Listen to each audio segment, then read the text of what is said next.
Hello and welcome to Crucible of Words. Today we are playing some PREMODERN. This is because the Legacy BNR update for me recording this hasn't come out yet, but for you lovely people watching this already has. So I wanted to make a video that's going to be relevant, so I decided to play it in the other format I play, which is PREMODERN. So there's a bit more PREMODERN on the channel sort of this sort of time because I need to record ahead of time. But enough with that. Today we're playing some Mono Black. This is what's defined as Moneyball Black in PREMODERN. It's basically the best black deck in PREMODERN at this point, and this list just won a 200 and something player tournament. Now, I've been messing around with this list on my own. I have another video on the channel playing it, and it's nice to see some of the things that I was thinking have been implemented here. So this list has gone up to 24 lands, which I really like. Now, some of those lands are business lands. We've got wastelands and factories. It's definitely something that I've been wanting to do with this list. So we're basically just playing a bunch of stuff that is slightly above rate, but not amazing. And the idea is that the average of all these cards together ends up being good enough. Hence why it's called Moneyball, based on the book and film that were based on real life events. So we've got things like Ravenous Rats, which is good at poking away a little bit of cards from our opponent, but then we can also Cabal Therapy to get some more cards. We've got Duress, because it's just an absolute banger in the format. We've got ourselves Phyrexian Arena to draw us a bit of action and interaction. Our removal suite involves Diabolic Edict, 3 Smothers, a Contagion, which is a nice one. This is a free spell. We pitch a black card, and we get to distribute 2 -2/-1 counters among creatures. We also have Snuff Out, which I'm a little bit sketchy on playing in the main, because this is either good or useless, and I don't like having cards where the floor on them is super low like this. Withered Wretch is a threat that also attacks graveyard, so it's going to just be some nice way of hosing some decks that are trying to utilize it for like flashback or threshold or whatever sort of synergies. Then the top of our curve, we've got ourselves Masticore and Graveborn Muse. I think trying to find the right big threat for this deck is difficult. Masticore is an interesting one because you have to keep feeding it, so it can be a bit problematic to keep it fed, but it is obviously quite a powerful game object once it's in play. And the Graveborn Muse is just a nice little Phyrexian Arena on legs, so it can turn sideways and does more than just draw you cards, which is cool. There is a set of Dark Rituals in here, which is something that I'm not in love with in this deck, because obviously the ceiling of what you can do with this card is really good. Sometimes turn 1 hippie just wins the game, but then a lot of times just drawing this when you need any piece of action can feel a bit bad. And we are potentially likely to draw a bunch of stuff that doesn't matter. So like our discard in the late game doesn't necessarily do anything. The Dark Ritual in the late game might not do anything either. So we kind of have the potential to flood out on stuff that we don't really want, which is something I want to be looking at when we're playing this today. Sideboard-wise, we've got some Furnaces for Graveyard Hate alongside our Withered Wretches. We've got some Powder Kegs. We can't answer artifacts in a black deck. Powder Keg allows us to do that. Bit more removal than Diabolic Edict, a full set of Plagues to try and deal with elves and goblins and that sort of thing, Glooms to deal with the white decks, and Dystopia to deal with the green and white decks. So some big, powerful hoses in the sideboard, as you love to see in the format. And that, lovely people, is what we're playing today. Please remember to like and subscribe. I'm trying to hit 6,000 subscribers this year, so if you can help me to hit that target, that'd be lovely. Alright, let's get stuck in with some Moneyball Black.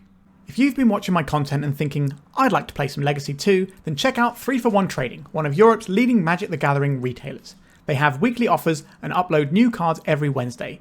And it's not just Legacy stuff they sell. They have a beautiful selection of vintage and old school cards too. Support from sponsors like 3for1 Trading make it possible for me to put out videos and help keep Legacy alive, so why not give them some love? Click their link in the description below and use my code COW3 to enjoy free worldwide shipping on your first order over €500. Alright, our first hand here has a little bit of a problem.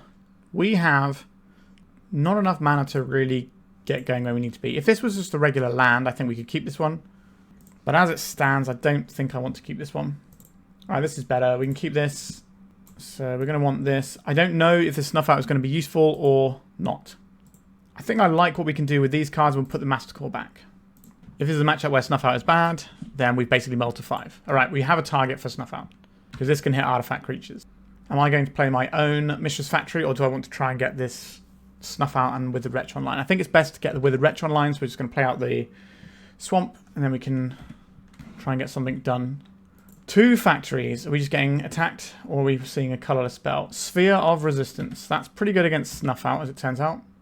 And just the things that we're doing in general. I could Wasteland here. I'll play out Wasteland. I want our opponent to activate Mishra's Factory because using this for mana is still a good thing for us to do.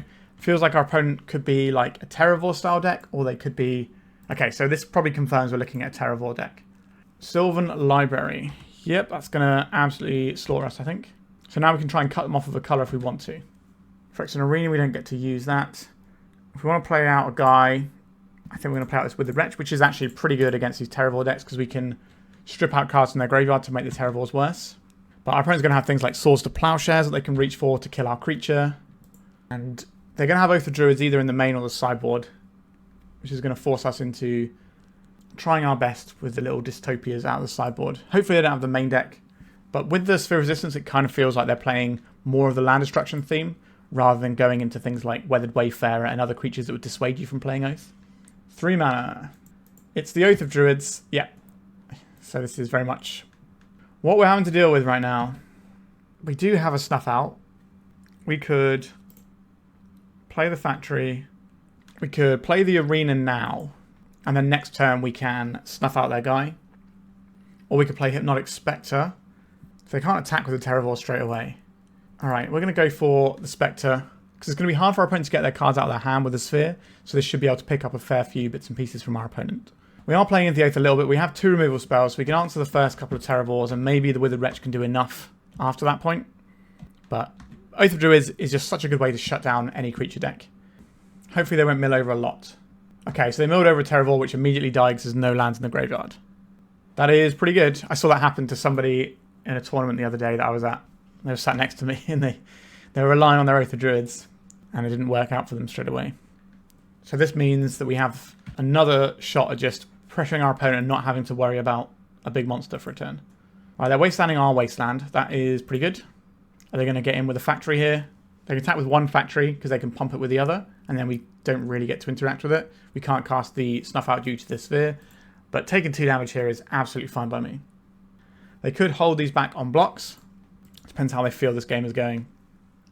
Right, they're firing up a Factory. Let them attack me. Are you going to pump it? I don't think they are. I think they're just going to hold this back to block so they can play offense and defense at the same time. Swords to Plowshares on the Withered Wretch. Yep, that's pretty good. Another Hypnotic Specter. To attack with my Hypnotic Specter here. And then because the Terravore's not going to have haste, we're just going to play another threat and then we can start doing Snuff Out the turn after.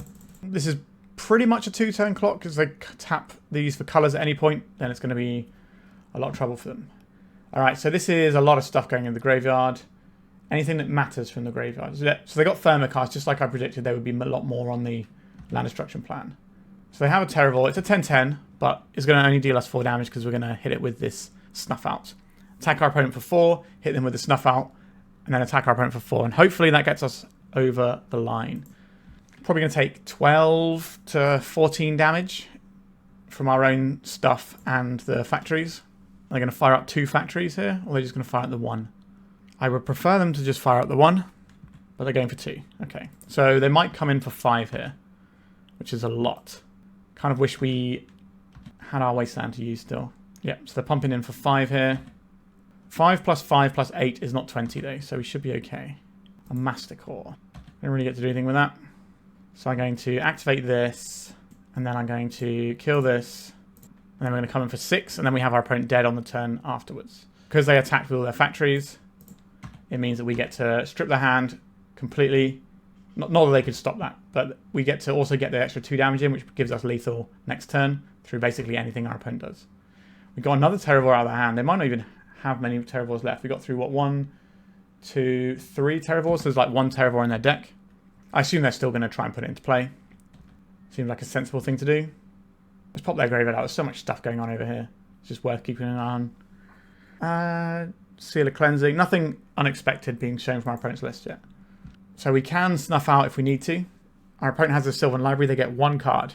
We can use this Snuff Out to push damage. So if they hold back a Mishra's Factory, just 1 to block, then we can... So if they kill like our Hypnotic Specter and then hold back a Mishra's Factory to block, we can then Snuff Out the Mishra's Factory before it blocks. And maybe because of their own sphere, they won't have enough stuff to get the factory going. All right, we just get to win the game. Big fan of winning the game. Let's add in some Furnace. And I would like some Diabolic Edict action. And I would obviously like some Dystopia. I don't think we want Gloom. They're more green than anything else. I think this is the cards we're looking at. Armageddon, I don't think they're running it. They just seem to have a lot of Thermocast action. So what doesn't seem great here? Contagion isn't going to do much. So we can get rid of that one. This doesn't really feel like a Masticore matchup either. Maybe that leaves us a bit light on threats.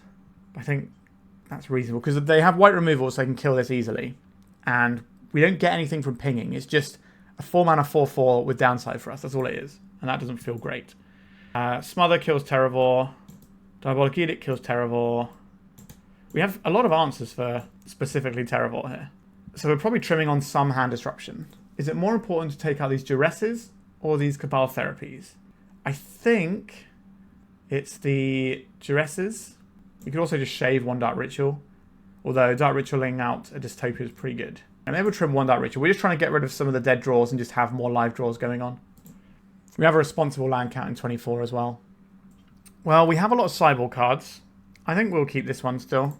So there's a weird little game we have to play here, because we only have one swamp and our opponent's running Thermocast. So I think I'm just going to play out the land which I care about losing least. So I think that's the Mishra's Factory. And we're going to use this to deploy our Phyrexian Furnace. Now this isn't great at keeping Terravor under check underneath an Oath, because they flip so many cards. But just their sort of general nickel and diming to take away our stuff. We can kind of like, you know, hit their wastelands when they go to the bin, any fetch lands, that sort of thing. They would like a Sylvan Library. Okay. So we want to protect our black source until we're ready to cast some black spells. This is going to be a Sylvan Library, I imagine. Yep. Pretty good card. Oh, I clicked through that. I was supposed to take this Enlightened Tutor out in the graveyard. That was my bad. So we can attack with our Ravenous Rats. Sorry, we can play our Ravenous Rats, or we can attack with our Mishra's Factory. Or we can try and wasteland our opponent off of green mana and see how that goes for us. I'm just going to take a Rats here. So the Cabal Therapy allows us... We don't have one in hand, obviously, but we have Cabal Therapies on our deck, which would allow us to get rid of the Rats to stop an Oath triggering, potentially. Let's just eat the bottom card now. So I got rid of Winter's Grasp. That's not really what I want to be playing against, so glad to see that in the bin. Hopefully that means they just don't want that sort of effect, rather than they have so much of it that they can just throw it away and they're still going to be able to blow up all of our lands. We've got a Brushland over there. It's Oath of Druids. Not my best friend. Okay, so it's time to deploy Dystopia. Got the bottom card of their graveyard. We'll attack for 1 here. Our opponent's already at 9 because of how greedily they drank from the well of Sylvan Library. Now, a lot of removal for specifically Terravor. So this Dystopia goes off before the Oath of Druids, because active player, non-active player. So our Dystopia resolves and takes out one of their enchantments. Probably, is it the Sylvan Library here? Because they can keep the Oath around, potentially. Or they can just let the Oath go, because they're going to get their Terravor from it now. Maybe it will just be the top card again. It was a top card again! Oh dear, oh dear. In a row. You gotta laugh. That is a real victory for the good guys. If you're playing Oath, you're not the good guy, right? I think if your deck has cards that are banned in Legacy, you're probably not the good guy. That's a general way to think about it. So this Dystopia's going to crunch through the Sylvan Library soon. We've got a Wasteland to pick up a factory if that's the thing we want to do. Looks like a Sphere maybe coming down. We don't care about Sphere. So this Terravor had to hit 2 lands to survive, because we could obviously just take one out with a Furnace. Alright, we're firing up the factory. Are we getting in for...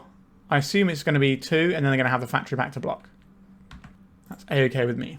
I'm going to pay my 1 life for this Dystopia, and we're not going to sacrifice any permanents because we don't have any of that particular colour permanent. So how do I want to approach this one? I think I would like to play a threat and just try and get this game over and done with. So I'm going to exile one of their cards here and play this Wasteland, play this Hypnotic Specter, go to attacks. If they fire out the factory, we blow it up in response. Swords to Plowsharing our guy instead. Sure, that's fine. This way we still get our 1 damage in, and then we don't have to point our Wasteland right now. We can wait till they fire something up in our turn, so we can try and take some of their mana. Or we can hold it back to get a blocker out of the way later on. So it just allows us a slightly better play by holding this up and waiting for them to activate than just proactively doing it. Because we wouldn't have cut our opponent off of anything, really. So they're holding back with the factories. I'm willing to pay another 2 life for this Dystopia to stop our opponent deploying anything. A Smother. That's certainly a nice one for us here. Would I rather just get this Phyrexian Arena running, though? That feels like a pretty strong one. Alternatively, we can activate the factory, attack the factory, have Smother and Wasteland available. That is very strong, isn't it? Let's just try and get this game over and done with. This is half our opponent's life total. Okay, something else is happening here. Hailstorm deals 2 damage to each attacking creature. There goes all of our guys. Okay, so now we are playing out the arena. Do like Hailstorm. It did cost our opponent 2 life off the Brushland. I think we might even pay 3 for the Dystopia next turn as well. Just keep it rolling. Like, how is our opponent going to get in the way of our bits and pieces? We let it go next turn, I think. It's kind of like a time walk because our opponent can't deploy anything. A Graveborn Muse. That is a nice threat. I'll exile the bottom card of your graveyard here. I'll deploy a land, and I will deploy a Graveborn Muse. So we definitely have to let Dystopia go now because this is a lot of life that we're losing. But we're drawing 2 additional cards. We still got some gas in the tank over here. They've got a Wasteland. They can go after our Wasteland, but we will immediately crack into a factory there. They might enjoy the timing of us doing that better. A lot of triggers here. Draw an additional card. Dark Ritual. Might be okay. Ravenous Rats, and then we're going to let this go. So we draw for turn as well. The Smother. Don't hate that one for us. We might be able to just get the win here. Okay, they're wastelanding us now, so we'll wasteland one of these factories. They'll use this to activate the other factory. It's a case of, do they have a white spell here? Let's smother this and see if we can come through with the Graveborn Muse. Source to Plowshares. It does cost them 1 life, though. And now I'll deploy a threat. We have a choice with this Phyrexian Furnace. We can target ourselves because we have a land in our graveyard here. So I'm going to hold off on this Furnace for a little bit. It's going to take a while before we can get to all of these things. We need like a Withered Wretch to really pick apart the graveyard here. We're just going to use this probably on ourselves to get rid of one of our lands because we can guarantee shrink a Terravore. They can't cast a Terravore though. Alright, we've got the GGs in chat. Those brush lands are a bit savage. Alright, we beat a pretty good deck there. I also think that the best Terravore build is probably just the green-white one with Weathered Wayfarer and Source to Plowshares and stuff, rather than the Oath build. But you can run Oath out of the board anyway. Let's go to round 2. And I wish this Dark Ritual was anything else. So it's kind of already a mulligan. I think we're just all in on this Withered Wretch to hope that it does something. I just don't think we can keep this one. I think this one is better. We will need to find a land at some point though. We're also on the play, so I don't know how useful this Cabal Therapy is going to be. We'll keep this. I like having removal spells. I like having hand disruption if it's that sort of matchup. We need to have a threat at some point. Card advantage obviously good too. Maybe we get rid of Cabal Therapy here. Just because we don't know what we're naming yet. We don't have like a Ravenous Rats to really make use of it. It's just going to be like 1 mana peak. I don't need to play that. We play this out so we don't get wastelanded. And then turn 2 we can hold up Diabolic Edict to kill whatever creature they play. Wait, I think this is my friend. Slightly Mike. Okay. It might be anyway. We'll find out. Let's play this Wasteland. Wooded Foothills. Survival of the Fittest. Not great for us, obviously. Do you want to get the Hypnotic Specter in, or do you want to start drawing extra cards? The problem with playing Phyrexian Arena here is our opponent can just tutor up something, but it's going to take them a couple of goes to find what they need here, right? Because they can't just immediately tutor up a Nantuko Vigilante and pop it, because that costs 5 mana to play and pop. They could have a white splash for the Monk Realist, which can blow it up. I don't think we play around that. I think we're going to get in the Phyrexian Arena, because I think this is one of the few times where we're going to be able to draw cards out of it before they blow it up. Now, if they've got something like a Naturalize in their deck, which is almost certainly going to be in their deck somewhere, unless they just have the Nantuko Vigilante as that sort of slot, then we should be able to get a couple of cards out of this and at least trade favourably. The problem is, Survival of the Fittest is just such a powerful engine that they're going to be able to go and get Squee next turn and start generating a lot of cards. Alright, they're just going to do survival stuff in our end step instead. So they're going to see what we do, and then they can make some better decisions. Okay, the arena, drawing us a card, and another arena. Not necessarily what we want here. I quite like the Masticore. We probably want regeneration mana before we unleash it. Well, we could just play this. It's a very quick clock. We have stuff to discard to it because of the arena. Let's just play out this Masticore and see how it feels. Something I want to test to see how good this threat is in this deck. Are they going to go and get an Octavia Orangutan? So they got Squee. Presumably Squee... Sorry, they're discarding the Squee, so now they're going to go and get something else. So they could go and get something like Genesis or Anger, and then they discard the Anger, and then go and get the creature they actually want.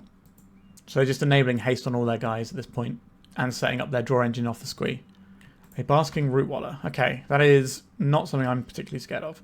But they're probably going to get rid of this and go and get what they want, whilst getting like a little bit of extra value along the way. But they're still kind of paying 1 green for this because they survivaled.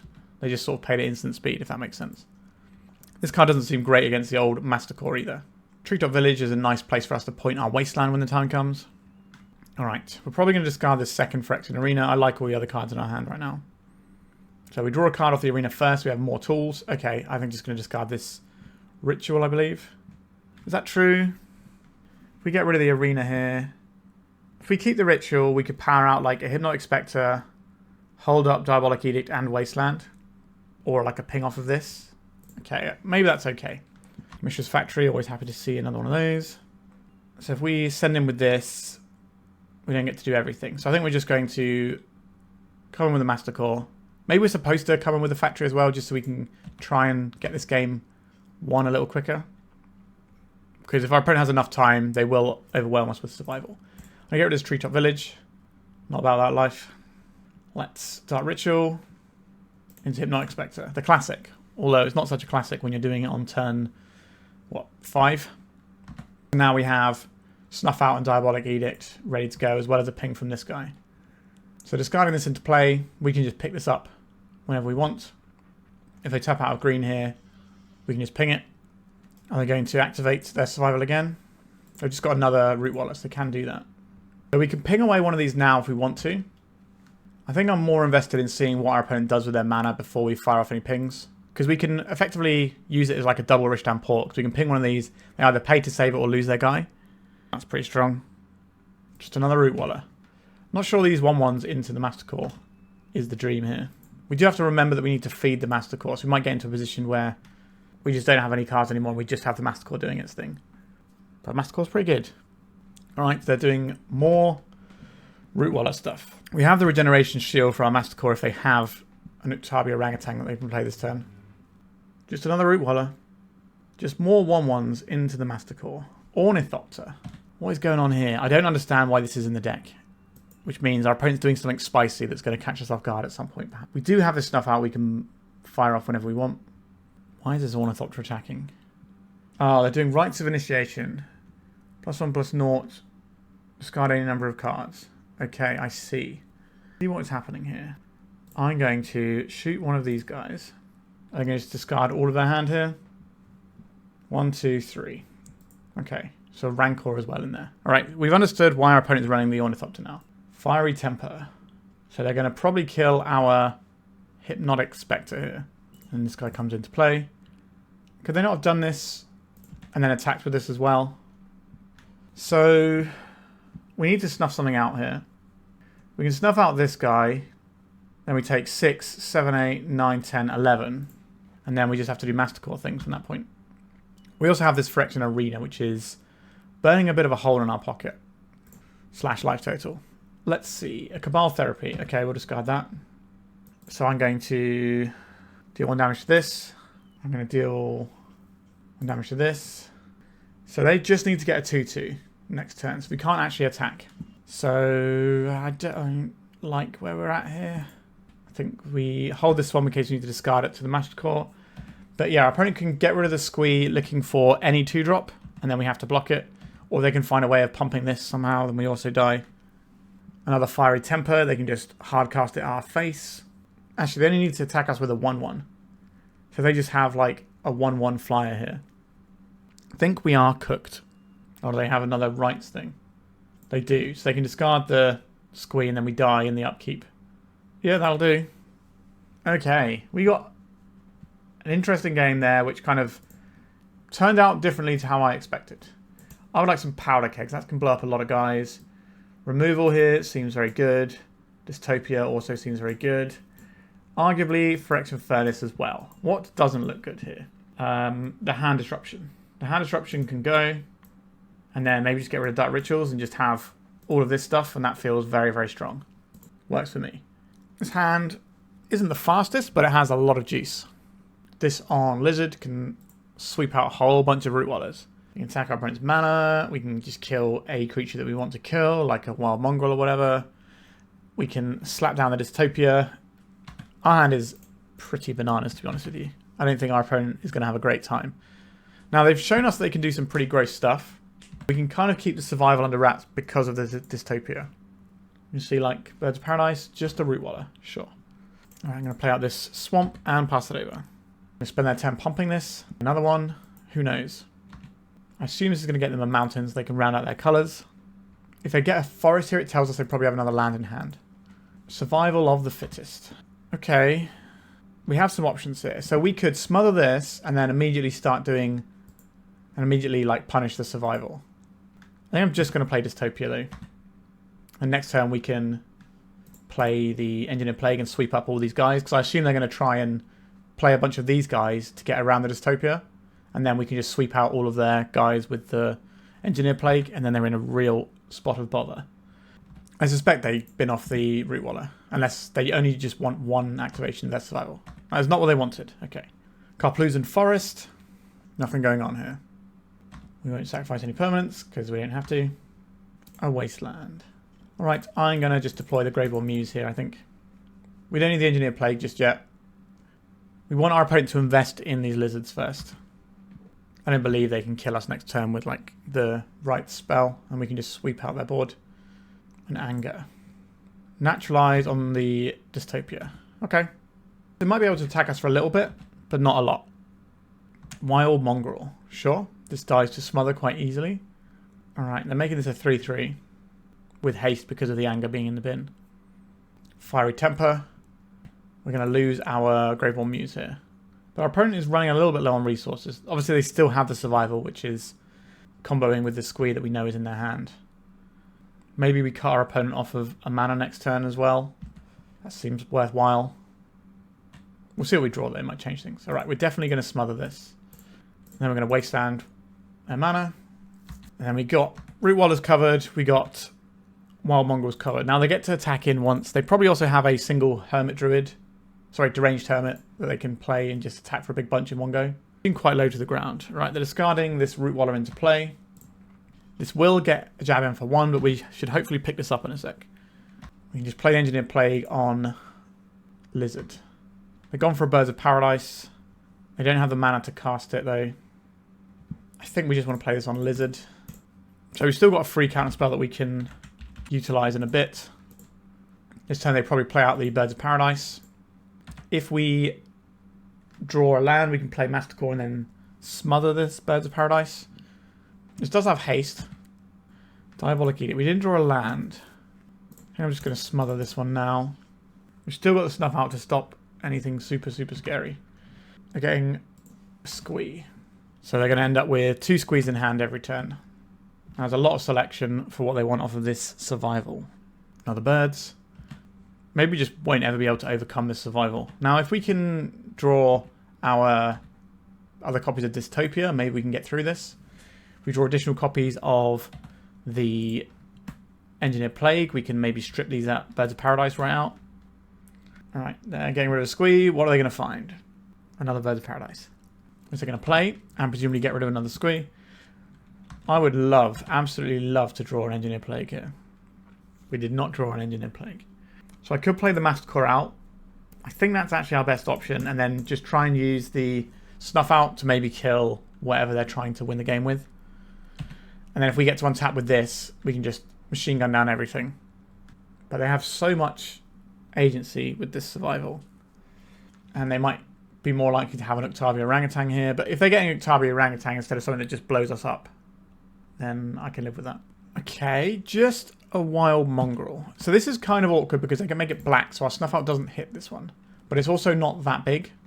I guess it can still be pretty big, but it's not big enough we have to just immediately deal with it or we die.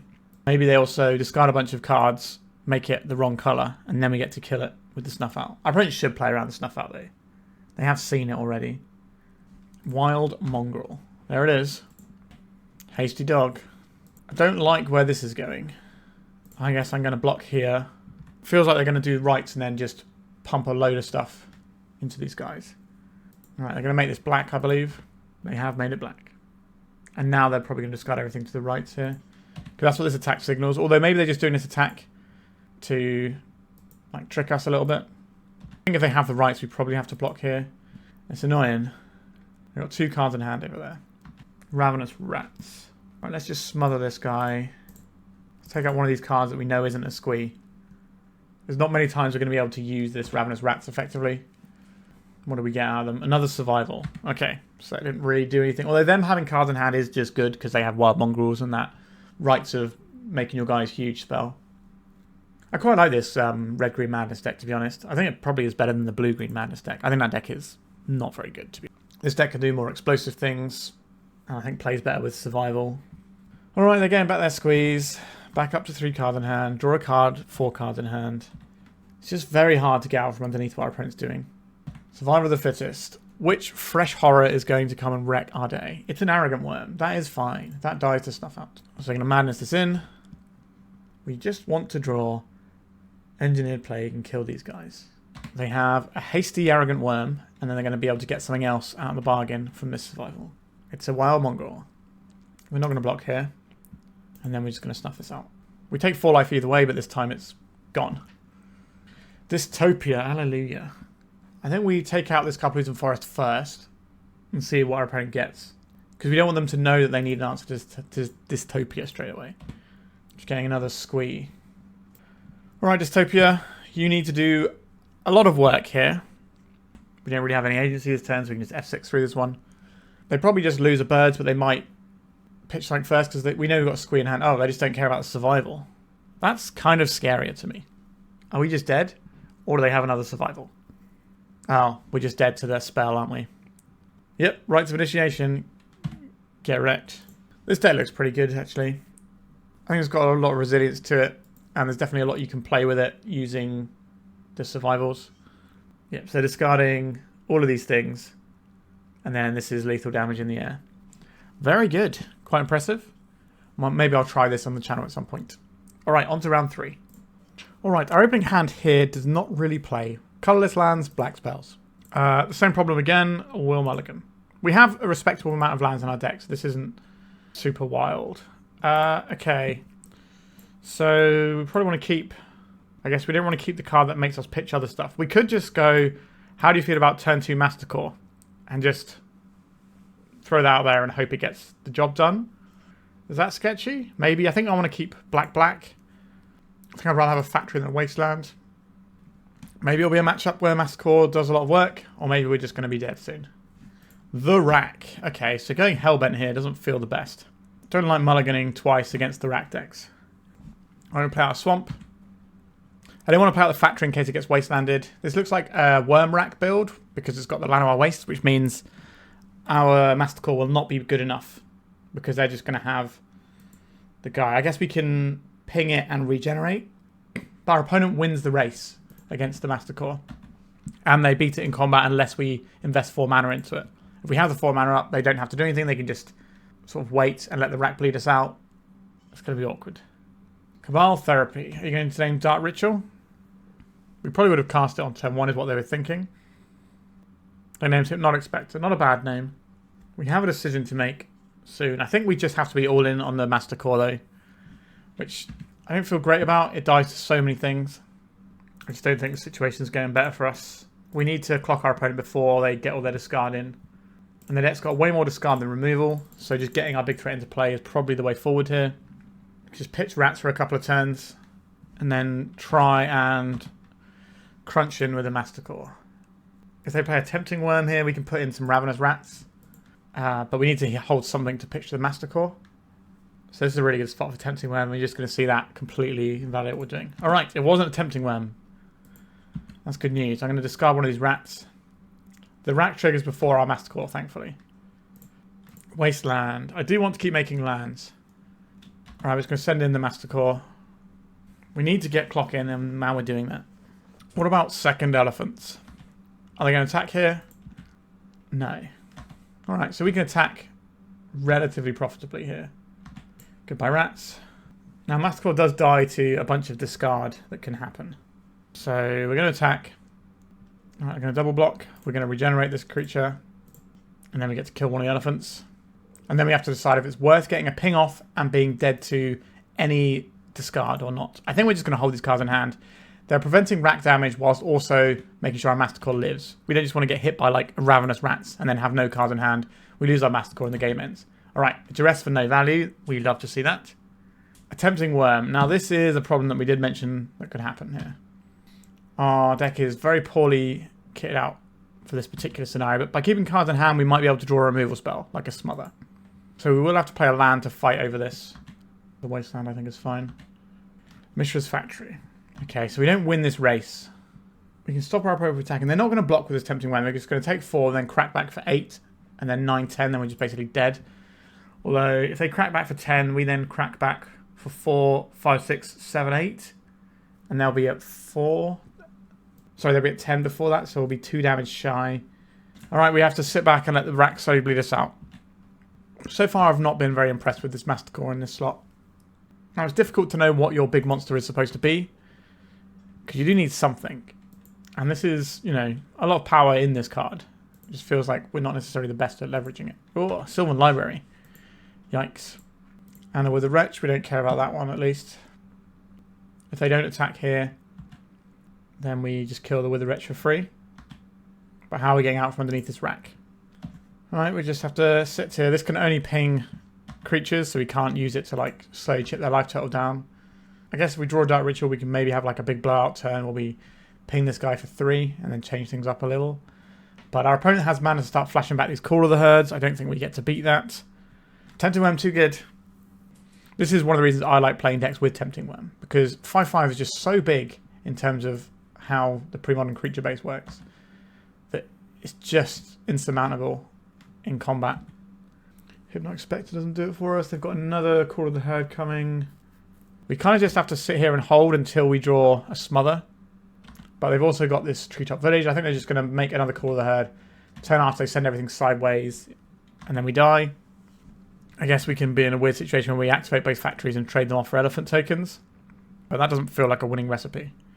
More elephants. Here we come. They don't need to do anything. They're winning this game in the short term and the long term right now. If we draw a removal spell, we have to decide if we're pitching. I think we're just dead here and we should just cut our losses and go to the sideboard. We do get some useful tools for this at least. So Powder Keg for elephant tokens looks good. The Phyrexian Furnace is fine. I don't think that's where I want to be playing this one. I like Dystopia for all of their green guys. Diabolic Edict is fine as well. What do I not like? Contagion doesn't seem like where we need to be. Their guys are too big for this to matter most of the time. Snuff Out does look pretty good. Graveborn Muse drawing us cards. I don't really like the Masticore here. Cabal Therapy is something we can discard and then maybe it's useful later on. There's probably some amount of hand disruption that goes here. Or it could be Dark Rituals. But powering out an early Dystopia might be quite important. Getting ahead of the rack sort of thing. Maybe we just trim on some Cabal Therapies. Although, maybe we just have 2 and 2. The worst of both worlds, I guess. This means that we can like take a peek sometimes, then we can discard this to one of their discard spells and then have access to a spell still. It will cost us sacrificing a guy, but that's not the end of the world if it's just like a Ravenous Rats. Alright, we can turn 1 Hippie. That is one of the gears our deck that does feature. We're spending a lot of cards to do this. We did also mulligan to 5 against the rack in game 1, so we can't feel too bad losing that one. This should slowly eat away at our opponent. They might have Innocent Blood though, just a Duress. So we're going to lose this Cabal Therapy when in that exact situation I mentioned before of having our discard spell removed from our hand, but still having access to it potentially. So now we're just on the Mishra's Factory Beatdowns plan. Okay, maybe we're not on the Mishra's Factory Beatdown plan. Let's attack with this Hypnotic Specter first. We're always playing out with the Wretch though. Maybe we're supposed to hold the land back and see what our opponent does with this discard. Hypnotic Specter of their very own. We're just going to apply pressure. Our opponent needs a certain number of turns to bleed us out with things like the rack. So hopefully we can get through that. But we're getting to the point where they can slam a Tempting Worm and that just locks us out of combat on the ground. Mishra's Factory and pass. So they can activate this, but they can't pump it. So it would trade with a Withered Wretch. Would I be willing to play Sinkhole here? Probably. Just going to smother our poor defenseless Hypnotic Specter. We'll deploy the Mishra's Factory, and now we can drain our opponent's graveyard. Not that that's going to make a huge difference here. Not the strongest turn for us. We want this Dystopia to do a bit more work. A Duress. Okay, it's going to do 0 work. Are we just going to get stung by a Tempting Worm here? It feels like they're set up for it. No? Our factory... Oh, our factory can attack now. That's interesting. So we can activate this. And go to attacks. They didn't have a Tempting Worm last time. They definitely would have played it. So I don't believe they have a Tempting Worm in hand. So we're just going to try and force damage through here. If they activate the factory and try and block, we're going to Diabolic Edict it. This is a relatively telegraphed play though. Maybe they just have to call me out on it. So we get 4 damage through. That's a quarter of our opponent's life total down in this turn cycle. And then we're taking chunks out 4, so this is going to be a 3-turn clock now. We're in the scrappy part. One of the things I'm most worried about our opponent having access to here is Tempting Worm. So if we just take out their green source, it's going to be very hard for them to leverage cards from library. They can't really take extra cards without dying either. So they do get a look at 3 potential cards per turn. But is it going to be enough? They need land Tempting Worm here. Let's strip out their graveyard. They could have removal spells. Feels like that might be what's in our future here. Another swamp, not the most useful. I'm going to hold the swamp in hand for the purposes of like the rack and stuff. We don't need another land right now. It gives us more mana to sink into a Withered Wretch, but Withered Wretch isn't really impacting our opponent's strategy that much. Oh wow, they didn't have anything. Wild. So they're going to crack this to shuffle their Sylvan Library. And then we got some Sylvan Library action. A removal spell is enough to keep them alive. But if we find like an additional Mishra's Factory. Okay, they have a Mishra's Factory. So they can go to 1 here. And they have to trade off their factory. Removal spell wins it for us here. Wasteland wins it for us. Activate this. Go attacks. We're going to activate their factory. We're going to smother it. That should hopefully be the game. Alright, we tied it up. A lot better when we don't mulligan. Our opponent's draw did not seem great there. I think I like how we've sideboarded.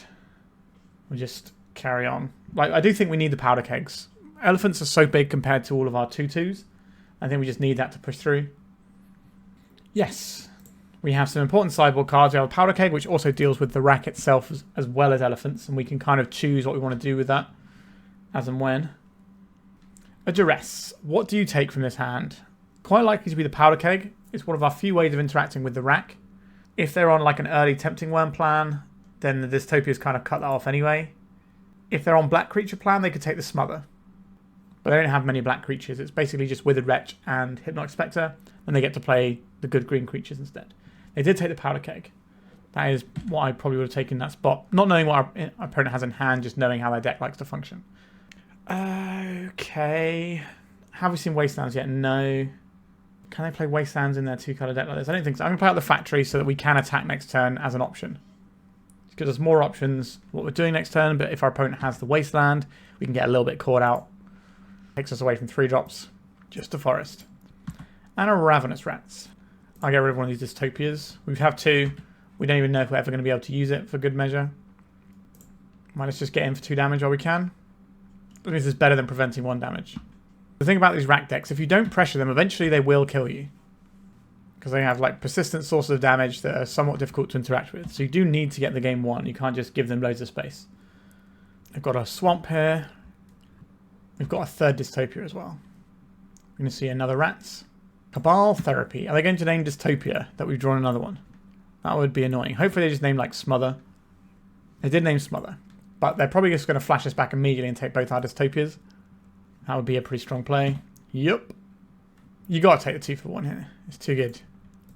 That is bad news for us. They just drop a Tempting Worm. Cabal Therapy. They take our last card. Alright. Now our opponent's only got 1 card in hand, and we are the one that has a threat in play. And we get to draw first out of this sort of... Oh, the last card was the rack. Yikes. We are in quite a heap of trouble here. A Ravenous Rats. So we play this turn. That costs us 2 damage. Next turn, we get one of those damage back. The turn after, we get another one of those damage back. I don't think it's worth it. I think we're just going to activate the factory. Just keep the card in hand so that we take less damage off the rack. If our opponent keeps a card in hand, we can play the Rats because it might be a removal spell and gets that out of their hand. Take 1 from this, that's not too bad. Withered Wretch does deal more damage than the Rats. Causes us to play this land out there. I'm just going to play just the Rats out, I think. Although we could play this land out. If we play this land out, then if we draw a land next turn, we can just go into full damage mode. Our opponent's going to get like a lightning bolt every turn, but we're going to hopefully just keep some cards in hand after that. Hypnotic Specter. Okay. So we may as well be playing everything out now because we're going to lose it anyway. Understood. Our opponent's coming in for quite a lot of damages here. So we only get to play out one of these things. And we lose the other one. I guess we just play out the Wretch. I think our opponent takes this one down. We're going to draw a really stinky Dark Ritual any second now. If we can remove the Hypnotic Specter, we do have a greater clock than our opponent. But we are going to be starting from a lower life total. I'm not going to do the math on that because we don't really have that much agency at this point. Treetop Village is obviously disastrous news for us. Let's get rid of Cabal Therapy. Oh dear, Phyrexian Arena. So we swing for 5 here. Then our opponent puts us to 1 if we play this one out. If we don't play this out, we can play this out and block, but we take 3 damage. We do get an extra card. This just feels terrible. I don't know how we're supposed to wriggle out of this one. So I played previous versions of this where we have access to Cursed Scroll, which is like a nice way that when you're on low resources, you can just, like, you know, keep blowing up the creatures and things just work out okay. Right, so we're going to take the hits here. Put us to 7. This is going to put us to 4. This is going to put us to 3. So we're going to need to keep a card in hand and deal with this Hypnotic Specter. Tempting Worm. That is unbeatable. This card is very good, and I think a lot of people underestimate how good it is because it has a drawback. Duress. What are we going to draw for turn? A Withered Wretch. Yep, we're very dead. Alright, crushed by Tempting Worm Rack. Alright, on to round 4. Okay, how do you feel about this opener? We're going to need a little bit more black mana, but our deck's full of it, and we have some good interaction. I'm going to keep this one and see how we fare. Coastal Tower. So we're probably looking at some kind of like land still adjacent, at least, kind of strategy. I think we can play out the factory here. We can just get in for damage.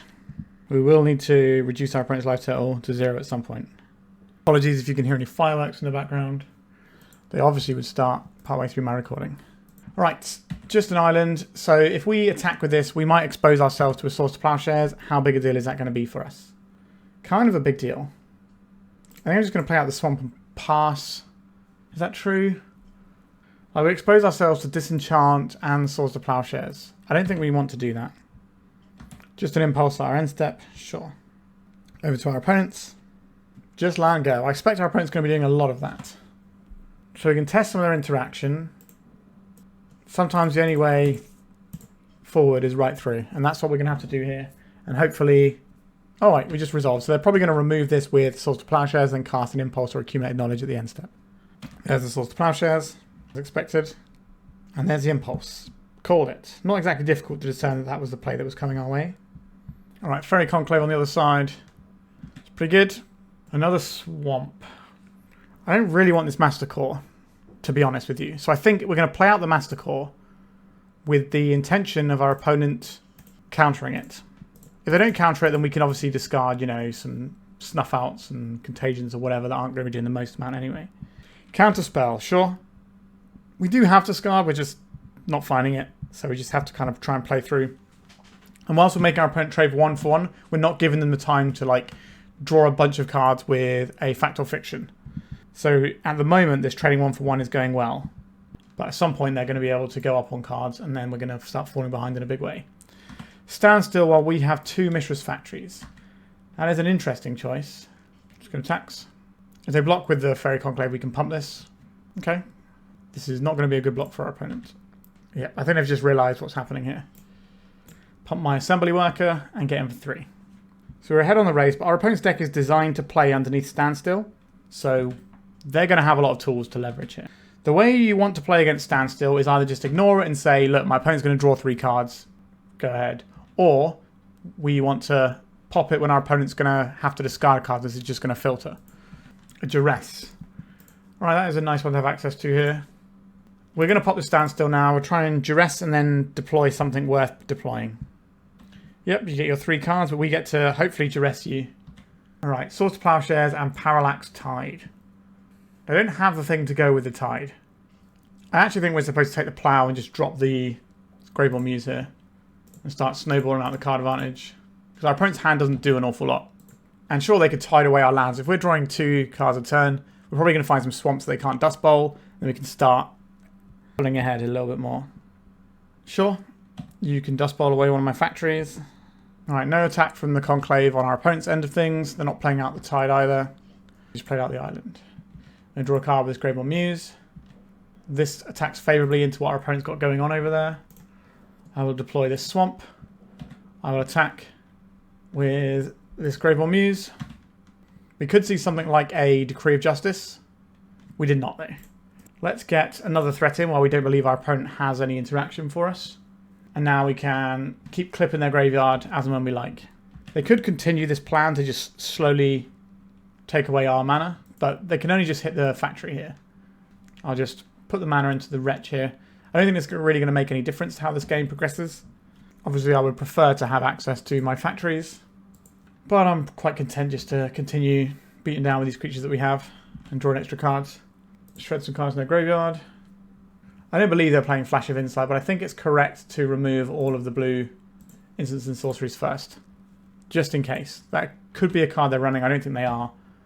Ooh, a Cabal Therapy. Don't know that one for us. Now we're going to go to attacks. I'll happily snuff out this Fairy Conclave if they give us a chance to. I'm just going to take it, are they? Right, I'd like to Cabal Therapy my opponent here. We can name the Parallax Tide because we know it's there. Parallax Tide. Alright, so they have the Chain of Vapor to go with it.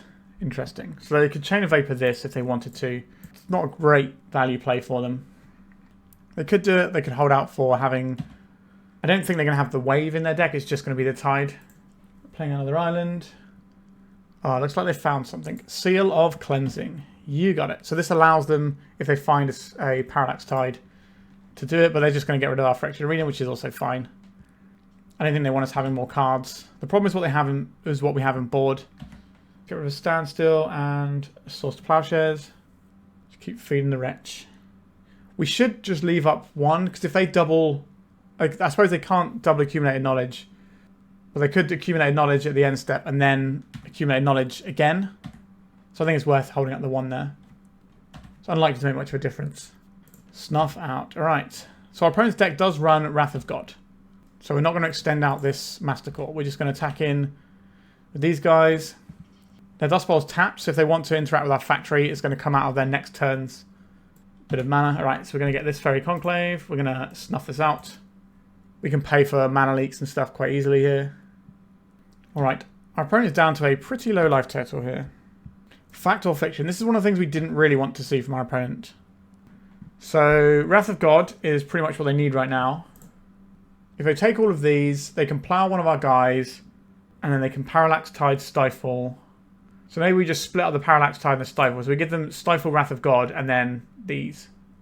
I think they take the Wrath of God here. Oh, they've already played their lands. They probably don't take the Wrath of God. They probably just take the plow, because that buys them the turn they need. Yeah, so they took the plow. Plowing our poor defenseless Graveborn Muse, and we're back up to 16. So we know what's in their hand at this point, so we can just start shredding through the graveyard. So sometimes these decks have a little green splash for like a singleton Guy's Blessing, so you can just try and loot that. We don't really need to give them good stuff to do that with. Okay, so this is going to put our opponent to 1. They can Chain of Vapor this, which I suppose is reasonable. But they usually run 2 Wraths and 1 Humility. They're just taking it, are they? Let's play the Ravenous Rats. A 1-power guy, surprisingly good on this board. So we know they've got a Mishra's Factory of their own, but we can obviously just kill a Mishra's Factory when it animates.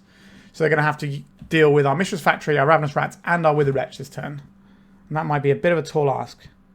So if we just sat there underneath this standstill waiting for it to be like a more opportune moment so they discarded cards, we would have ended up losing this game, I think.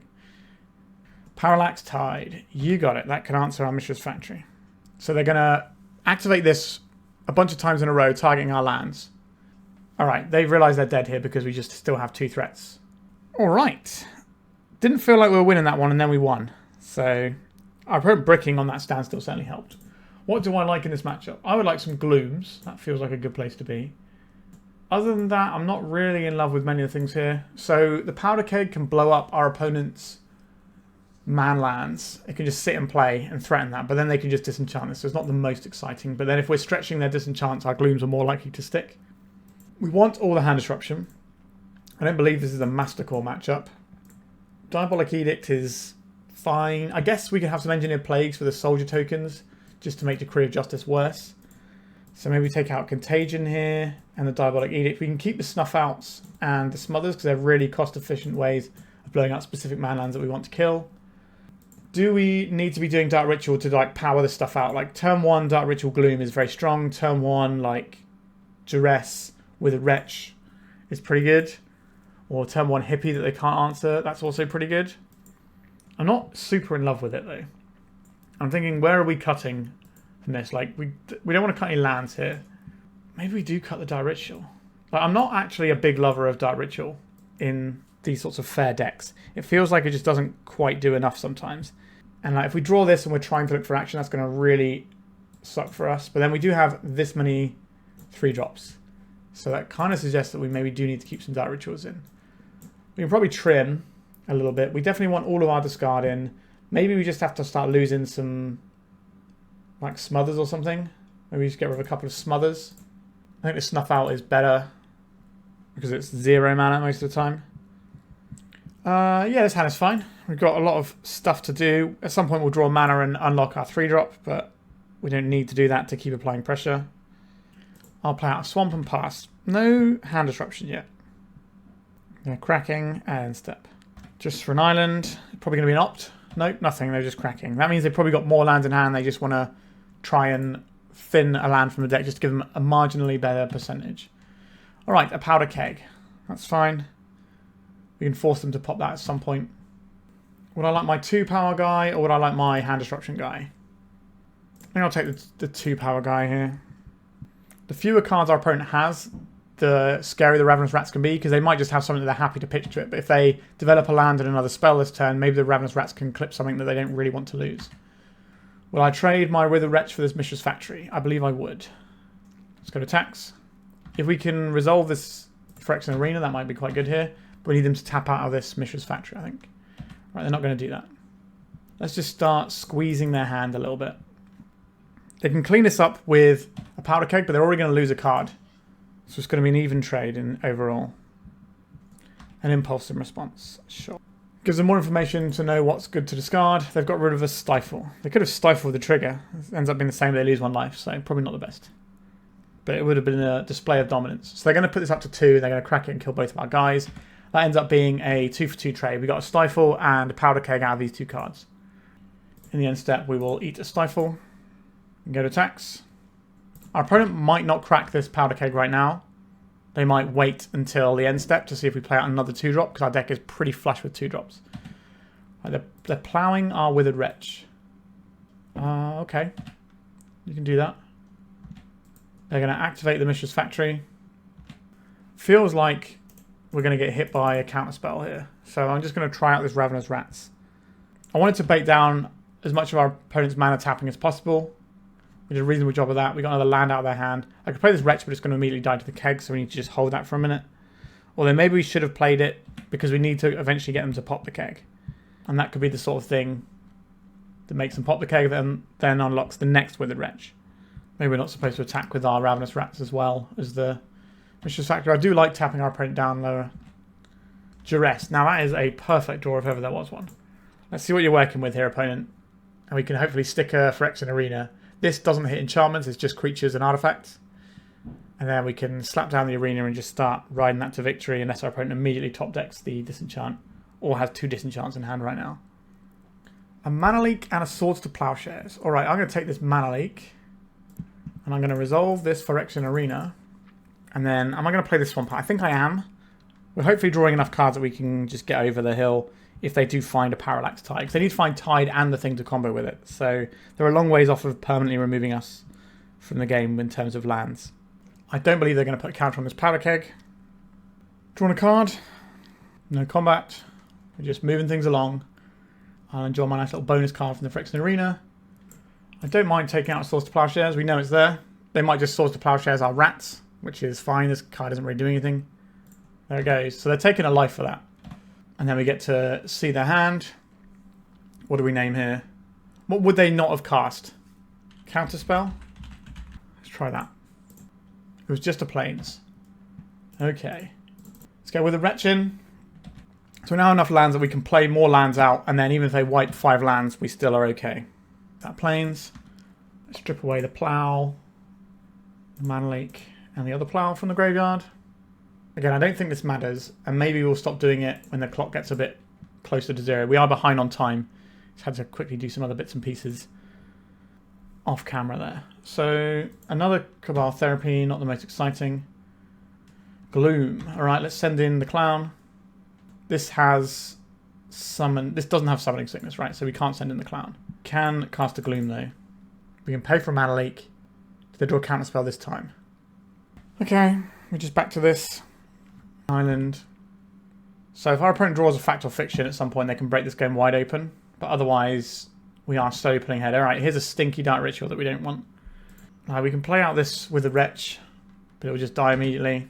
I'm not even going to bother exiling their stuff. We need to be careful about the time left on the round. And our opponent doesn't use their graveyard as far as I'm aware. Outside of accumulated knowledges, we'll obviously snip those as soon as we get priority. Just another Plains. Engineered Plague. Okay, I like Engineered Plague here. Do I want to Cabal Therapy first? I think so. We'll just name Counterspell again. Just in a Darker Wastes, sure. Let's play this. And we're going to name Soldier. And we don't really have anything good here, so we just have to pass. So this stops the Decree of Justice just making a board that we can't beat. They'll just all die. And if they want to hard cast the Decree of Justice, it's very expensive because of the Gloom, so they're not going to get many guys. But we do need a way of actually closing this game, because we're currently just stonewalled by this Mishra's Factory. Now we do have Wastelands in our deck, which would make a big difference here. Maybe we can draw one of those. No, we drew a Snuff Out though. That does make a difference. Right, let's play out Swamp. Let's attack. Just need some drain life in our deck, really. I will just hard cast this Snuff Out, I think. It's a pretty obvious we have an answer for your Mishra's Factory play. We have exactly Counterspell. It's good here. Mana Leak doesn't do the job. Alright, so now we get to actually push damage to this Withered Wretch. I'm going to play the other one out because that's just a very easy pop for our opponent. If we draw another 2-drop that we're interested in throwing out, then sure. By not paying the life, it also gives us the ability to draw more cards from Phyrexian Arena. Nothing going on over there. Mishra's Factory is obviously very good for us. Anything that can actually close the game. Alright, we've doubled our clock. This might incentivize our opponent to Powder Keg, which then unlocks the other Wretch, but buys them 2 life for 1 turn. Dust Bowl. Alright, that's sad. Let's make a friend. Just going to Dust Bowl it straight away. Just snap off this Wasteland and take out this Dust Bowl so we don't have to worry about it anymore. I guess I could Stifle here. I don't think we're supposed to fire off our Cabal Therapy for that though. Get 2 damage in, so we'll put our opponent to 9 if they take it. Over to us. Drawing some more cards. Another Factory. That's why we got rid of the Dust Bowl before. Let's come in with a Withered Wretch. Is it time for our opponent to pop the keg yet? They say no. Let's play the Factory and pass. We can put an Engineered Plague on Fairy, and that stops them being able to activate Conclave. We can fire in with another Cabal Therapy soon. I'm kind of hoping to find a Duress first, though, so we can just check to know exactly what's going on. And then just turn our Cabal Therapy into a Thoughtseize. Engineered Plague. Okay. Just taking it. Okay. Supposed to probably have fired up the Factory there. Just playing a bit quick because of the time. I missed the activation. Like, also, what would they have in their hand they're not casting? Like, Disenchant is probably one of those cards. So I might fire in a Cabal Therapy and then go from there. We'll see what we draw though. Another Gloom. That's obviously horrible for our opponent to deal with. If they had a Disenchant then, they'd probably fire it off on the Phyrexian Arena already. So maybe they don't have that. Let's go for a Cabal Therapy on our opponent here. I think maybe we could just name Counterspell. So we can pay for Mana Leak. Chain of Vapor. Okay. Do I care about Chain of Vapor? Probably not. Let's attack with a Withered Wretch. Why did I not attack with my Factory again? What's happened to my brain? Right, so we'll put this on Fairy. And we'll deploy another Gloom. Just get those going. No white spells for you ever again. Swords to Plowshares costs 7 mana. Wrath of God costs 10 mana. I thought it was something big. 1, 2, 3, 4, 5, 6, 7, 8, 9, 10. So they can Wrath of God here. It takes all of their mana to do so. Humility. They are dead on board if they cast this. So go for it. Because the way Mishra's Factory works is it's time stamped. So this will go on top of the Humility. So we'll end up with a 2-2 that attacks and kills our opponent this turn. Very nice. This is your own tricks, opponent. You know how Humility works with your guys. So they can pop the Powder Keg. It blows up the Withered Wretch. But then Mishra's Factory is lethal. And that is a 2-0 against That wasn't even the cleanest from us, but we certainly picked them apart. I really like the black base decks into the blue decks quite a bit in the format. All right, on to the final round. We are 2-2, I think.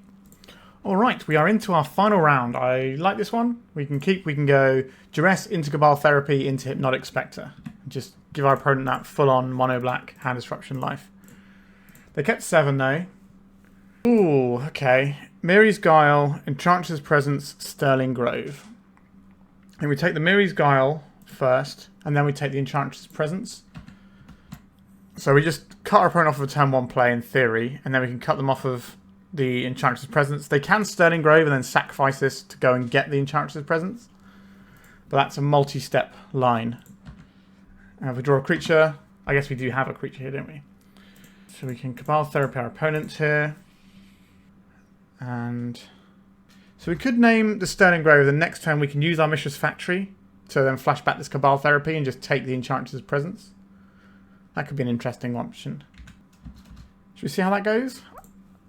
Alright, so they're left with just an Enchantress's Presence. They probably play out the forest to dodge any sort of Wasteland action here. I would love to draw a 2-drop creature. That would be the best thing that we could do here. Did they draw a 2-drop or a 1-drop here? Just a Miri's Guile? Did they draw an go through Enchantress? No. Please draw a 2-drop creature. Not a 2-drop creature. Okay, let's activate this. This is a weird way of doing it, but I think it makes sense. Because once they get their engine up and running, we're going to struggle to beat it. Enchantress's Presence. And away it goes. So they were holding on to the Wild Growth so that they could use it to draw a card, which I think makes a lot of sense when we're not actually pressuring them that much. I wonder if this is just a turn to get like Trevor's Ruins or something out of their hand. Probably not. They probably want to keep going up on total mana so that when they eventually find part of their engine, they can just pop off and draw a bunch of cards. Now, the most amount of mana available at the time makes sense. Alright, Windswept Heath, Wild Growth, Graveborn Muse. I'm going to play out this Swamp. I don't want my opponent to know about this Wasteland just yet. Let's get this hippie in. So this means if they do draw some cards, if they can't deploy them, we have a chance of grabbing them out of our opponent's hand. We've definitely played this one slower than maybe we could have done. Like we could have had this down a turn earlier, but I think just cutting our opponent off of all of their lines makes sense. We do get to have access to the Dystopia in the post-board games, which can help a lot in this matchup. Elephant Grass. Well, that is a bit of an awkward one, isn't it? So this is black creatures can't attack you. Non-black creatures have to pay 2. This does have cumulative upkeep, so you will eventually get through it. It's just annoying. I think this time I will play out the Wasteland just in case we draw some additional Wastelands or Mishra's Factories and stuff, and we can keep having the Wasteland in play. We've got plenty of black sources to cast our spells here. Because black basically casts everything that we want. Okay, Trevor's Ruins. Please bounce this Plains with a Wild Growth on. We're just F6 for this turn. We can't do anything, but we can hopefully draw enough stuff that we might be able to overcome what our opponent's doing. Right, another Wasteland. Okay, let's take out this land. It makes it harder for them to pay for the Elephant Grass as things move forward. I will deploy a Phyrexian Arena. So we're going to be taking 2 damage a turn, but we will be drawing 2 additional cards. So they've got another 2 turns of Elephant Grass if they want to spend all their mana and time doing that. We've got a Wasteland for a Serra's Sanctum here. Should be one of the scarier lands our opponent could play. Another Wild Growth. This is another turn of having Elephant Grass. What if we just die to our own things? So we're not targeting their enchantments anyway. So this doesn't really matter very much. But them tutoring for whatever they want does matter a little bit. Right, Graveborn Muse and... Okay, this can attack. That's kind of exciting. I'll play out another Wasteland here. We do have to pay to attack with this. But if our opponent's not really got anything going, that's okay. They're going to crack the Sterling Grove now. That's the mana efficient play if they're looking for like an Enchantress's Presence, which I have to imagine they are. And this is going to cost them 3 mana this turn. 1, 2, 3, which means they can still play the Enchantress's Presence and have that going for the following turn. That's pretty good. We've got plenty of stuff to discard to this Masticore. That's not going to be an issue. Parallax Wave. Yep. That's obviously somewhere towards disaster. So they've lost their Elephant Grass. So the reason they're doing it this way around is they want us to discard a card first. Oh, I put these triggers the wrong way around. I'm supposed to discard after we draw a card off the arena here. So now they can wave this away. If we go to attacks. Goodbye. He's going to take the Masticore damage. Interesting. I would like to duress my opponent. They got one card in hand. They didn't want the Hypnotic Specter to hit them. Opalescence. Get out of here. Don't want any of that. Okay, I will play his land out because we are drawing an additional card every turn. And these Wastelands could be useful. We're not really going to get to ping very much with this Masticore. Enchantress's Presence. That is very much what they want to be doing right now. But they do have to draw some enchantments to make this work. And if they just brick and hit land a couple of times, we're okay. Stinky Dark Ritual. I'll discard the Dark Ritual, I guess. And we'll draw a regular card. It's a Mishra's Factory. That's a good one. Let's attack. They're going to take 4. They're going to wave this goodbye. Feels like they're kind of worried about us having Graveborn Muse. So if they don't take the Masticore, it means it's longer until we get our Graveborn Muse back. This game is relatively finely poised. If our opponent draws like another Enchantress's Presence, then I think we just lose. Get rid of this Stinky Dark Ritual. Okay, let's activate this. So we get to force at least 2 damage through here. I don't think they're going to wave anything away. Let's get another Arena in. And we've still got these lands that we can discard to the Masticore. Right, Parallax Wave is going to give us our stuff back on our opponent's next upkeep. Thankfully, we stopped them having the Opalescence, because the Opalescence plus the Parallax Wave is permanent removal of all of our creatures for all of time. Which is obviously not great. A Duress. Our opponent's 1 card in hand. We'll discard the Stinky Dark Ritual. Ravenous Rats. Okay, let's put the rats in first and see what happens. What was that last card in hand? Source to Plowshares. That plays here. It is a Source to Plowshares. So I don't discard any cards. We can activate our little Mishra's Factory. Get it for 2 here. We should have really gone to combat. It doesn't really matter. We know our opponent's hand doesn't have any cards in. It's just good practice, I suppose. So our opponent is dead on board. We're about to get back a Graveborn Muse and a Hypnotic Specter. That's going to be a pretty good turn for us. Our opponent's going to 1 off of this Windswept Heath. They just want as many lands out of their deck as possible because they have to just rip into a bunch of stuff. They could just play another Parallax Wave, or if they're running Replenish, that works too. Or have we done enough? We've done enough. Oof, this is a tough matchup, so managing to get through is pretty good. Because once their engine's up and running, we can't really interact with it. This kills our go-to Enchantress. This stops their white spells. This stops a bunch of stuff. This kills Enchantresses. This kills Enchantress. If we're worried about Replenish, we have these. Okay, let's take out the bad stuff. Contagion is bad. Snuff Out is bad. Smother is bad. We do not require those things. The Masticore looks pretty bad here as well. It does get through the Elephant Grass. I give it that. But discarding cards, we don't get any use out of the ping. It's just a 4/4 that we have to feed. And I don't think that's good enough. So I like having access to this Diabolic Edict. I think that's quite handy here. I think we can trim a couple of rituals. We'll take one in the opening hand, but we don't want to draw them later on in the game, really. Duress, Cabal Therapy, these are all absolute bangers here. I think we want the Diabolic Edict, and these ones are the most important. And then see how much room we have. We have 3 more things we get to include here.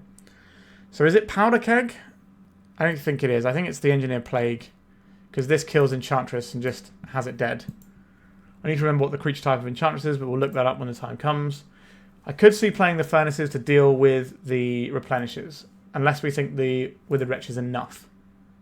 I don't really know what we cut to make that happen. We're hopefully turning the Replenishes off using things like Gloom. Okay, this is Duress, take their thing. Diabolic Edict, take their creature. Cabal Therapy, take another bite out of their hand. There's a lot of play here. Wild Growth, Mirri's Guile, sure. This is a lot of selection. It's just like a little rearrange the top 3 every turn. So let's Duress. We can also do the Mishra's Factory Cabal Therapy trick as well. Aura of Silence, Enchantress's Presence, Solitary Confinement. It's clearly going to be the Enchantress's Presence here. We can eventually work through an Aura of Silence. And the Solitary Confinement does nothing if they don't have the things to go with it. So what I would like to do this turn is Cabal Therapy. And then we can see if we want to sacrifice a Mishra's Factory to take another card out of their hand. That does obviously set us back. Let's Cabal Therapy. I think it's Aura of Silence because we want to get our bits and pieces down. Oh, they drew another Enchantress's Presence. Okay, we have to take that out. Cabal Therapy, target them. Sacrifice our Mishra's Factory. Your service was noted.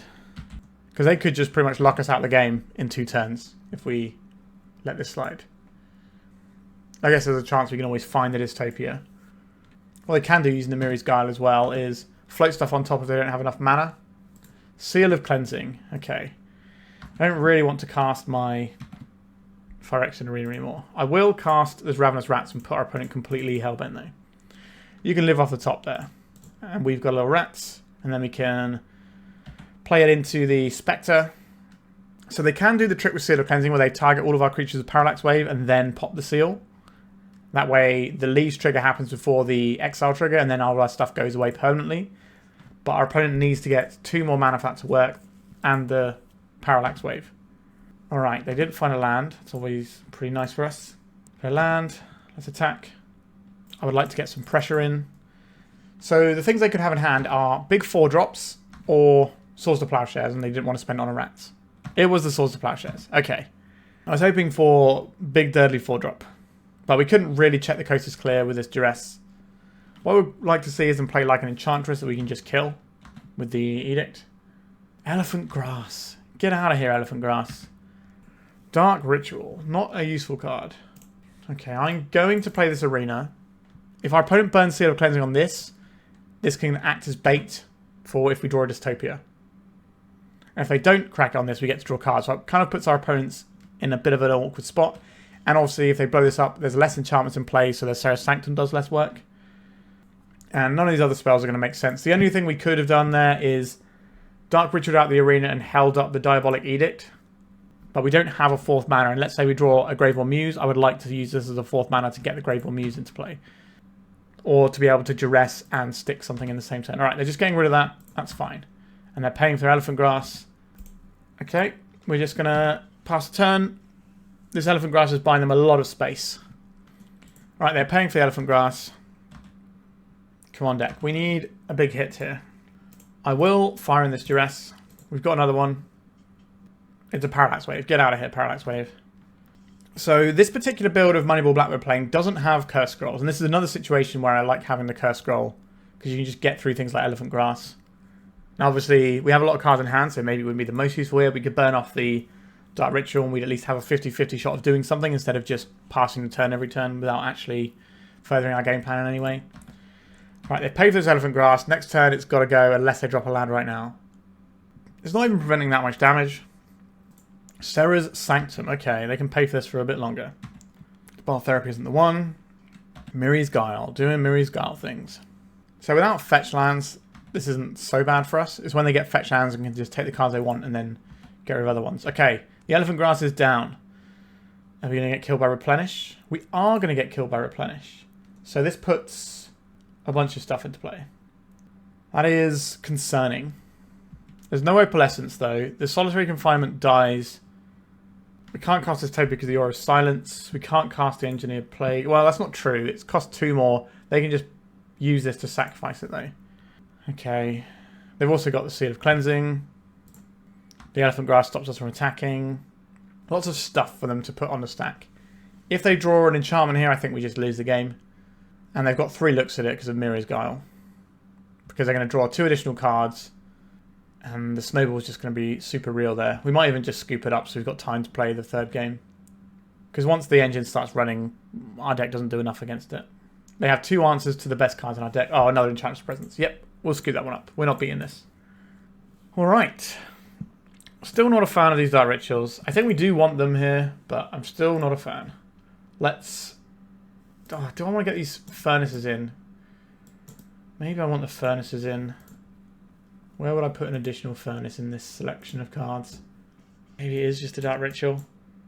Oh, we have a mana base that actually works. We don't need Dark Ritual to be part of our mana base.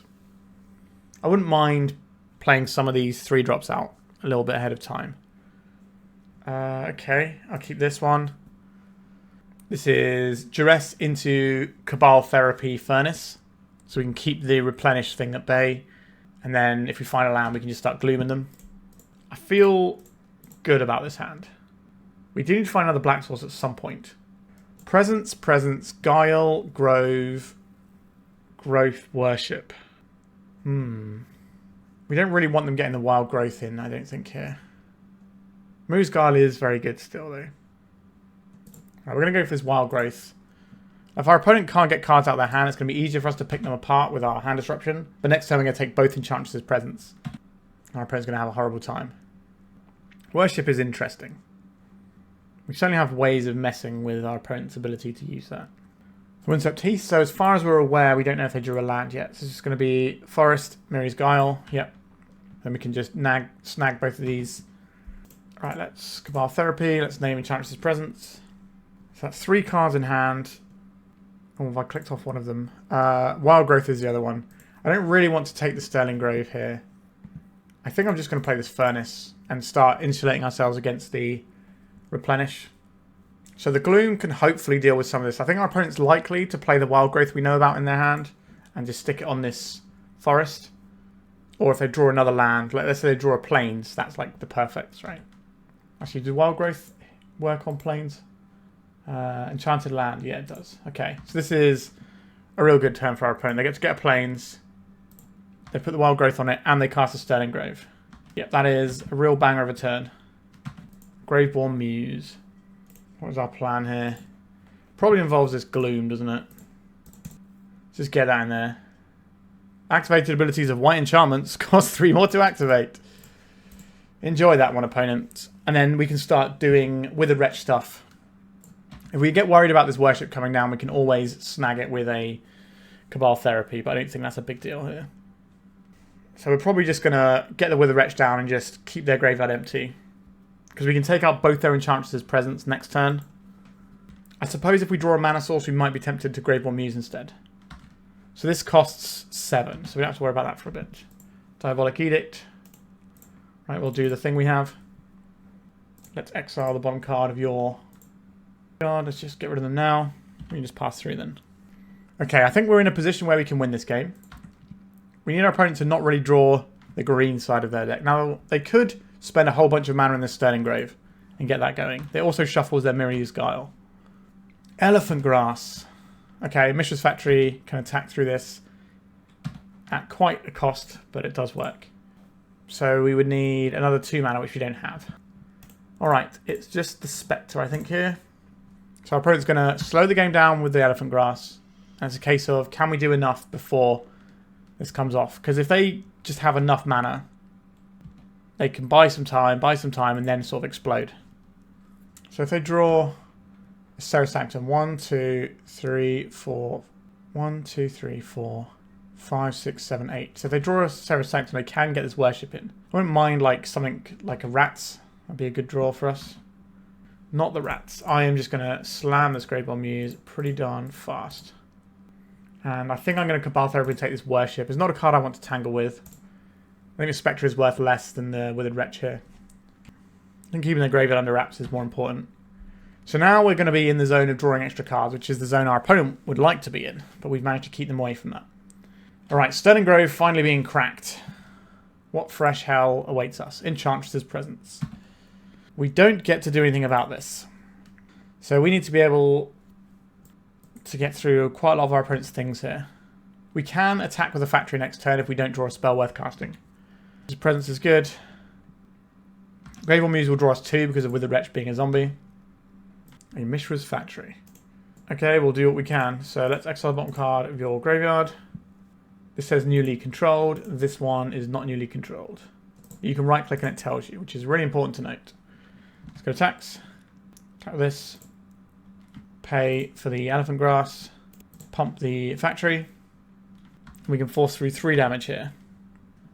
Right. We need them to not just keep playing Enchantress's Presence. We can deal with an Enchantress, and I'll go through an Enchantress. They might have boarded out all their Enchantresses, though, because the fact that we have things like Engineer Plague and Diabolic Edict in our deck.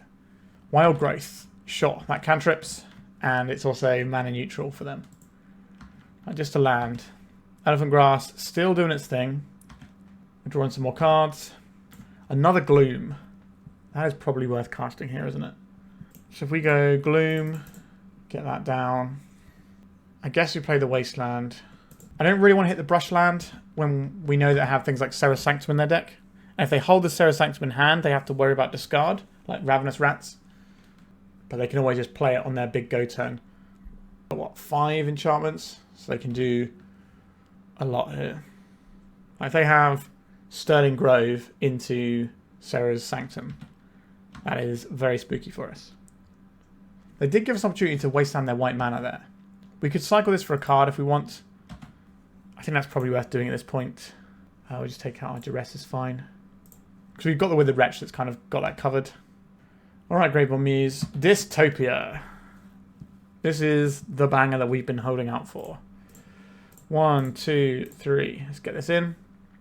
Play. We can wasteland one of their brushlands, I think. And then we can... I don't really know if I want to wasteland the other one or if I want to just play this Phyrexian Arena. We can't play the Phyrexian Arena, can we? So we can have black. No, I think we're just going to hold up some exiling stuff. And if they tap in a funny way that they cut themselves off of white, we can always deal with that. What are you losing to Dystopia? Is it time for Elephant Grass to go? It's time for Wild Growth to go. They certainly have a bunch of green permanents. Alright, they're paying for their Elephant Grass. They are indeed. 1, 2, 3, 4, 5. So they could leave themselves with just a brushland, which we could take out during their upkeep. Alright, they're doing it in a way that we can't take it out. That's probably quite smart. We do have a Diabolic Edict for a potential Enchantress. Alright, let's get rid of this. Might as well get rid of the brushland while we're here. And then let's lose some life, I guess. Stinky Dark Ritual. And then I will pay to keep my Dystopia around. I guess it's not the stinkiest Dark Ritual in the world, because we can plough this mana into something a bit worthwhile. So this will become an assembly worker. This will become an assembly worker. And I'll go to tax. The timing on this weird. Okay, we have to... Oh, do we need to play this at the beginning of combat to get this to work? Yes, apparently we did. That's annoying. So the Dark Ritual could have been better. So 1, 2, 3, 4, 5. So we can force this Elephant Grass to go away this turn. But at what cost? We could let them have a Sarah's Sanctum. I think we just take out this, force the Elephant Grass out. Then we can come in for a big swing for 3, 4, 5, 6, 7, 8, 9. I'll discard one of these swamps. Just let the Elephant Grass go actually here. Yeah, makes sense. We do need to be a little bit cautious about our own life total. But I think that by the time we die to that, the game's already over. And we should find another Dystopia at some point. We're drawing loads of additional cards. They got 2 cards. We've whittled away some of the mana they could have out of a Sarah's Sanctum. There's a Sarah's Sanctum. I don't think they can cast a big white spell very easily here. Seal of Cleansing. Sure, that draws them a card, but it costs them 6 to activate.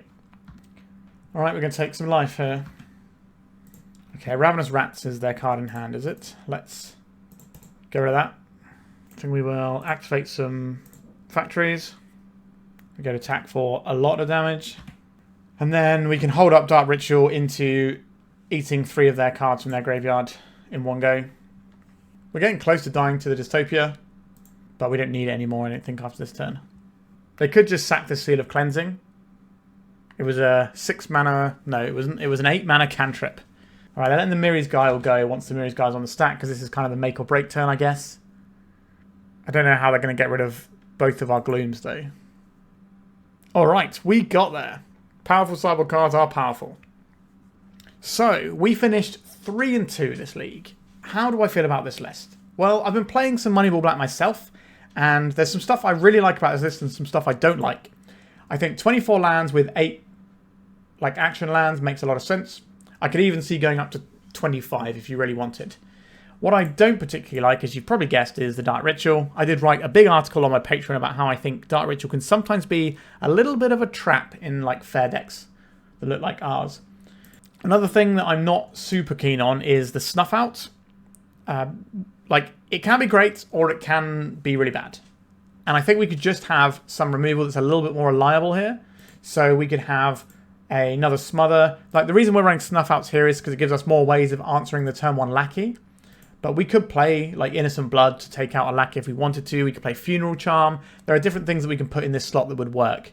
And whilst Funeral Charm doesn't kill Lackey and Terravor, and this does, the cost of 4 life against Goblin decks can be a lot. We also have this Contagion, which I actually really like. This is a nice answer to a bunch of aggro decks. And I think this is definitely some stuff I would like to play in my own particular list. The Masticore I'm not really sold on. I did miss having the Curse Scroll here. Like, you just get into some matchups and Curse Scroll does so much work. But I think like the general blueprint of this deck is fine. There's a lot of wiggle room in it. I do really enjoy having more lands. Too many people in pre-modern do not run enough mana. And I can't impress upon you how much that bothers me. So this is a responsible land count, and I appreciate that a great deal. If you'd like to know more about my reasons for disliking Dark Ritual and decks like this, like I said, check out my Patreon. There is an article in the middle tier, and you can read all about it. Sideboard-wise, Dystopia and Gloom, absolute bangers. The Engineer Plague is pretty good. What I will say about Engineer Plague, though, is when you're playing against something like Goblins, one Engineer Plague is not enough. It's pretty good against Elves, though. But against Goblins, they have a lot of 2-power guys, and they can just get over the hump sometimes and beat you down, which can be a little bit worrying. I like the Powder Kegs. I'm not wholly convinced on the Furnaces that much, but I think because we have the Withered Wretch, it's fine. But what are the graveyard decks that are going to beat us when we've got main deck Withered Wretch? It's probably the decks that go super low to the ground, like the Suture Ghoul combo or Classic Reanimator, that is going to be killing you underneath these sorts of things, particularly being active enough. So you could probably tinker with the Graveyard Hate there. But I think it's, you know, it's fine to have the Furnaces. It's just a case of when you do want Graveyard Hate, do you want like an actual Haymaker? Or do you want like more of the same? And I think it would be better to have the Crypts here. Even though Crypts don't cycle. But when you're bringing them in, you want a big piece of Graveyard Hate. And I think it covers that. And it does what Withered Wretch doesn't do, which is nice. Alright, let me know what you think about this one. It did win a 200 and something player tournament. I think the general core of what's going on here is quite good. Now, we didn't necessarily play against many matchups where Masticore looked good. The Red-Green Madness, it looked okay, but we didn't really have enough time to leverage it. It's not like we played against like Elves and stuff like that, where we can just absolutely crucify all their poor little creatures. So maybe I'm selling Masticore short, but this doesn't feel like the shell I want to play Masticore in, because this feels like it needs you to have the Arena or the Muse for it to be that good, because if we're just relying on this as the thing that's in play, that isn't very good sometimes. Now, there are matchups where it is, which is why you see decks playing like one of, they shoot a 4 with a survival, but we're playing 2, and that's just a bit odd to me. I always find what is your big creature slot in these decks to be a very difficult question to answer. So any thoughts I would like to know. I keep coming back to different cards, trying them out, and I haven't managed to find one that I really like in like the big beefy boy slot, because this isn't beefy enough to tangle with some of the bigger creatures like Tempting Worm. As we saw, we got bodied by a Tempting Worm, and also things like Terravore just go way over it. But our plan for Terravore is just to answer it with removal, which I think is a good enough plan. But this won't be able to race things like Exalted Angel, and we don't necessarily have enough removal that hits Exalted Angel. We've got like the Snuff Outs and maybe a Diabolic Edict if we're lucky. So I think we can definitely tinker with this list a little bit. And I will obviously be doing that, and I'll probably play my own build without Dark Ritual at some point soon on the channel. Alright, thank you so much for watching. Please remember to like, subscribe, help me hit 6k subscribers, become a YouTube member, see my videos early for just $1 a month, that sort of thing. It all helps. Alright, thank you so much for watching, and goodbye. If you'd like to support me in the channel, please check out my Patreon. It has a free guide to budget turbo depths, as well as 3 tiers of support. A low-cost one that enters you into my monthly raffle for a free donation deck on the channel, a mid-tier subscription that gives you access to my detailed turbo depths guide that is updated every month, as well as regular articles, and lastly, the higher tier gives you all of the above, as well as a monthly donation deck for my channel. If you're interested in supporting the channel this way, please check out the link in the description.